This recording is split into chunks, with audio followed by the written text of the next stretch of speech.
हाय नमस्कार, आप देख रहे हैं सिटी न्यूज 100।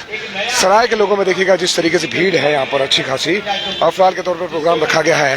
आप बता दें कृष्णपाल गुर्जर जी का प्रोग्राम है, लेकिन फिलहाल में कृष्णपाल गुर्जर के सुपुत्र देवेंद्र चौधरी वहाँ बोल रहे हैं। देखिएगा तो अच्छी खासी देखिएगा यहाँ लोगों की भीड़, गाँव के लोगों की, सरकारी गाँव के लोग नजर आ रहे हैं। बिल्लू पहलवान का कार्यक्रम है और आपको बता दूं कम समय लगेगा। यहाँ फिलहाल तमाम देखिए समय रहते व्यवस्था करने का काम आपके प्रतिनिधि, आपके सांसद चौधरी कृष्णपाल जी ने कराया। सुनिए अभी कृष्णपाल गुर्जर के सुपुत्र देवेंद्र चौधरी क्या बोल रहे हैं, पहले सुन लीजिए आप।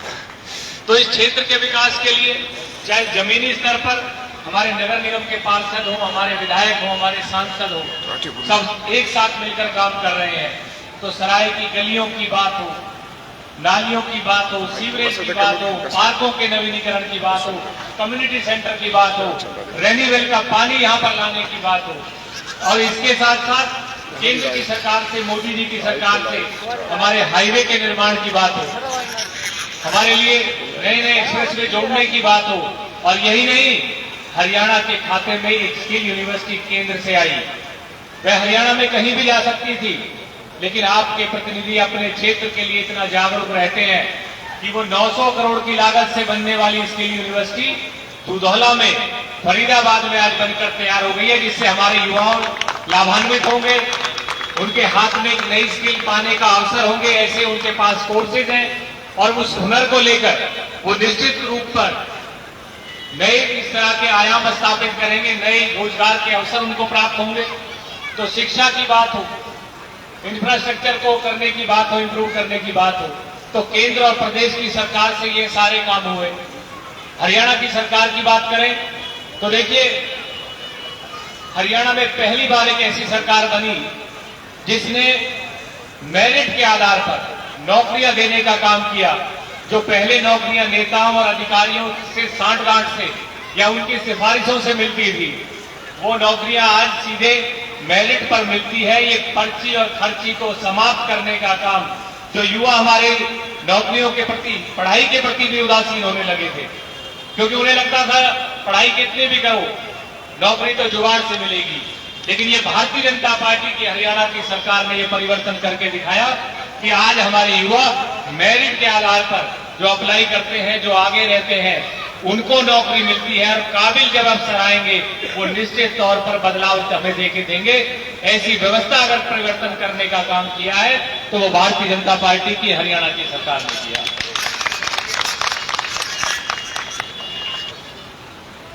नहर के ऊपर पुलों के निर्माण की बात करी, मंझावली के पुल की बात करी, जिसका 90% काम पूरा हो चुका है, और 10% यूपी के भाग की सड़क केवल बाकी रह गई है। पुल पूरा हो चुका है, हरियाणा के सेक्शन में रोड भी पूरी हो चुकी है। इसमें देरी अवश्य हुई है, जो देरी हुई है उसके लिए क्षेत्र के लोगों का परेशान होना भी स्वाभाविक है, लेकिन उसके ऊपर कांग्रेस के लोग उंगली उठाए, जिन्होंने 35 साल पहले इसी पुल के निर्माण के लिए एक पत्थर रखा था, शिलान्यास किया था, और शिलान्यास करने के बाद 25-26 वर्षों तक वापस जाकर नहीं देखा कि पुल भी बन रहा है।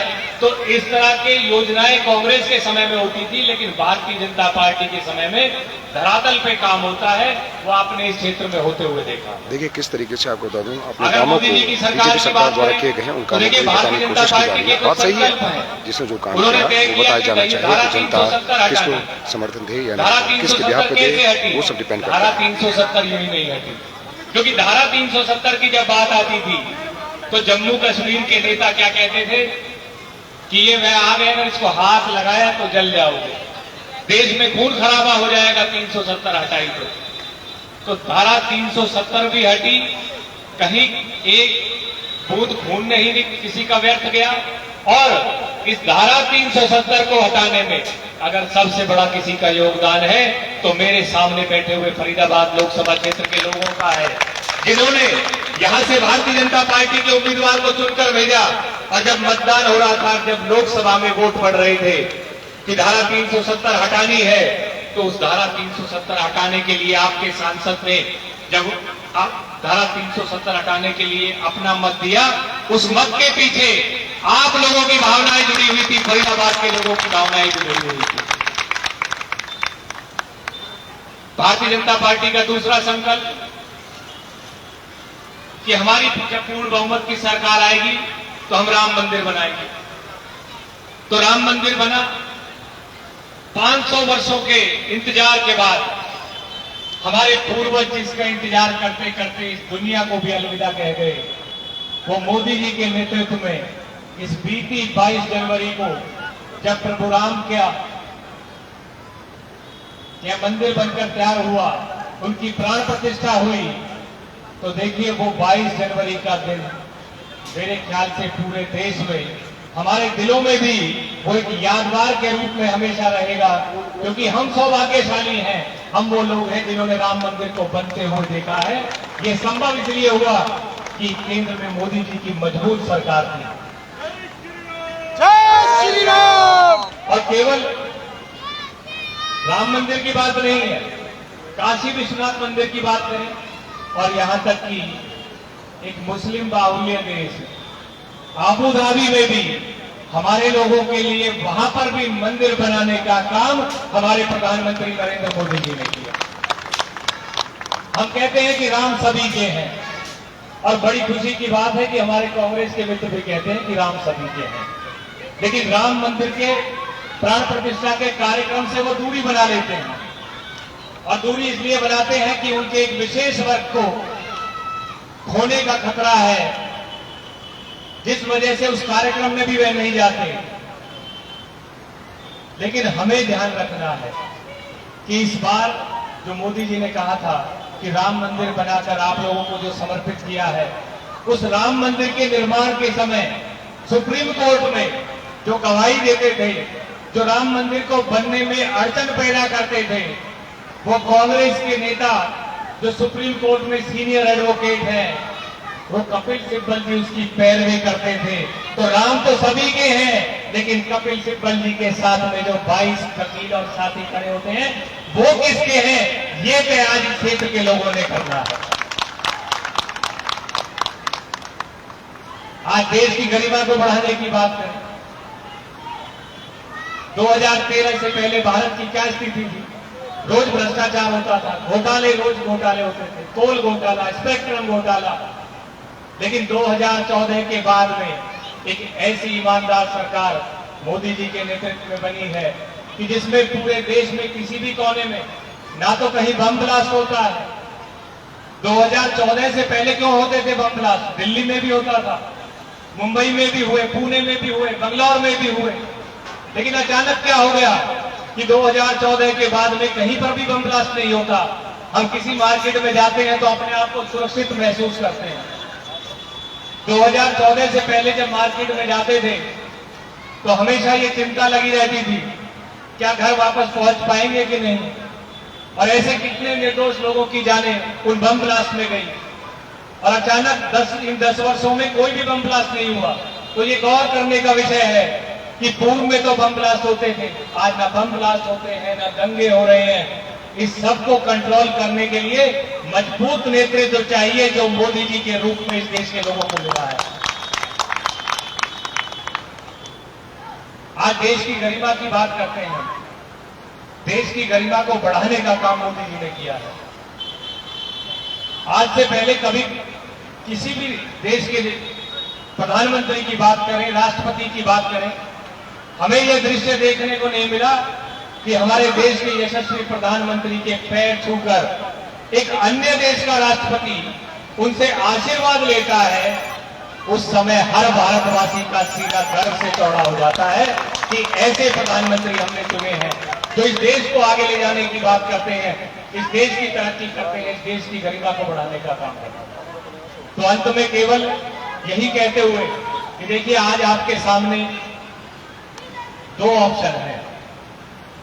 एक तरफ वह उम्मीदवार है जो मोदी जी के लिए वोट मांग रहे हैं, आप उनको यहां से चुनकर भेजेंगे तो केंद्र में मोदी जी इस देश का नेतृत्व करेंगे, इस देश के प्रधानमंत्री बनेंगे। ये बीजेपी ने और एनडीए ने तय कर रखा है। दूसरी तरफ इंडी गठबंधन के 18 से अधिक दलों के जो उम्मीदवार हैं, अगर वहां पर आप इंडी गठबंधन को वोट देते हैं उनकी सरकार अगर बनती है तो उनके पास आज तक उन्होंने ये तय नहीं कर रखा कि प्रधानमंत्री कौन होंगे। तो ये 18 दल आपस में लड़ेंगे, क्योंकि ऐसी लड़ाई हमने 90 के दशक में बहुत देखी है।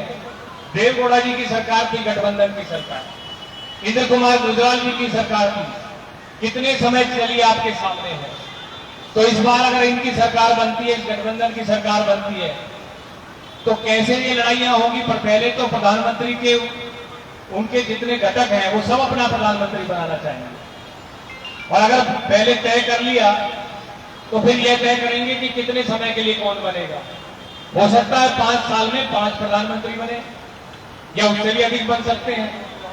आज छोटे से बच्चे को भी पूछते हैं कि आपके प्रधानमंत्री का नाम क्या है, तो विश्व के सबसे लोकप्रिय नेता, हमें घमंड है इस बात का, हमारे शहर के लोगों को, हमारे देश के लोगों को, कि विश्व के सबसे लोकप्रिय नेता हमारी पार्टी का नेतृत्व करते हैं, इस देश का नेतृत्व करते हैं। एक बच्चे की जबान पर मोदी जी का नाम है। दूसरी तरफ अगर इंडी गठबंधन के लोग आए तो हो सकता है 5 साल में 5 प्रधानमंत्री बने, 10 बने, 8 बने, और बच्चों के स्वास्थ्य की समस्या आ जाएगी। जब पहली बार तो उनके एग्जामिनेशन में पूछा जाता है ना कि आपके प्रधानमंत्री कौन है, तो उनको बिल्कुल अच्छी तरह से याद है कि मोदी जी है हमारे प्रधानमंत्री। जब हर साल प्रधानमंत्री बनेंगे या 6 महीने में बदलेंगे तो उनको भी याद करना कठिन हो जाएगा। उनकी भी इस दुविधा से बाहर निकालने का जो मॉडल है वो आपके पास है। तो इसलिए मैं अंत में यही निवेदन करते हुए कि इस बार आने वाली इस 25 तारीख को पूर्व की तरह आप लोगों का आशीर्वाद, आप लोगों का सहयोग भारतीय जनता पार्टी और उनके उम्मीदवारों को, चाहे यहाँ लोकसभा का चुनाव हो, विधानसभा का चुनाव हो, नगर निगम का चुनाव हो, सदैव आप लोगों ने अपना आशीर्वाद भारतीय जनता पार्टी और उसके उम्मीदवार के ऊपर बनाए रखा है। इसी उम्मीद के साथ कि इस बार भी इस 25 तारीख को आप कमल के सामने वाला बटन दबाकर भारतीय जनता पार्टी के उम्मीदवार को यहां से भारी मतों से विजयी बनाकर मोदी जी के हाथ मजबूत करेंगे, जिससे एक बार फिर से वो इस देश का नेतृत्व करके इस देश को आगे बढ़ाने का काम जारी रखेंगे। आप लोगों एक बार पुनः मैं आप लोगों का धन्यवाद करता हूं कि इतनी बड़ी संख्या में यहाँ पर आए और इतने लंबे समय से यहाँ पर बैठे हैं। माननीय मंत्री जी भी चंद मिनटों में यहाँ पहुंचने वाले हैं। मैं इसी को कहते हुए अपनी वाणी को विराम देता हूं। एक बार सभी मेरे साथ मिलकर कहेंगे, भारत माता की, भारत माता की जय श्री राम, जय जय श्री राम। बहुत बहुत धन्यवाद। तो देखिएगा जिस तरीके से सराय ख्वाजा में लोगों की सरदारी नजर आ रही है, सराय ख्वाजा के लोगों के बीच में जिस तरीके से आप देख रहे हैं कि फिलहाल में इलेक्शन का दौर चल रहा है और 25 तारीख को वोटिंग है। बिल्लू पहलवान यहाँ के जो पार्षद हैं उनके नेतृत्व में रखी गई है। देखिए सराय गाँव में ये देखिए आप बोल रहे गुजर जी, आपके चंद ही मिनट में, बस 2-4-5 मिनट में ये पीछे टोल प्लेस पे है, आने वाले हैं, एलएसपीसी चौक पर है। और मैं आपका जाओगे बात आप मेरा किस शब्दों में आपका धन्यवाद करूं कि आपने इतनी धैर्य बनाए रखा। मैं बहुत बहुत धन्यवाद करता हूं आपका, बहुत बहुत तहे दिल से धन्यवाद करता हूं। और मैं अभी आपके सामने हमारे विधायक राजेश नागर जी को काउंटर पे आए और आपको संबोधित करें। राजेश नागर जी। देवेंद्र जी चुनाव को किस दौर पर देख रहे हैं आज?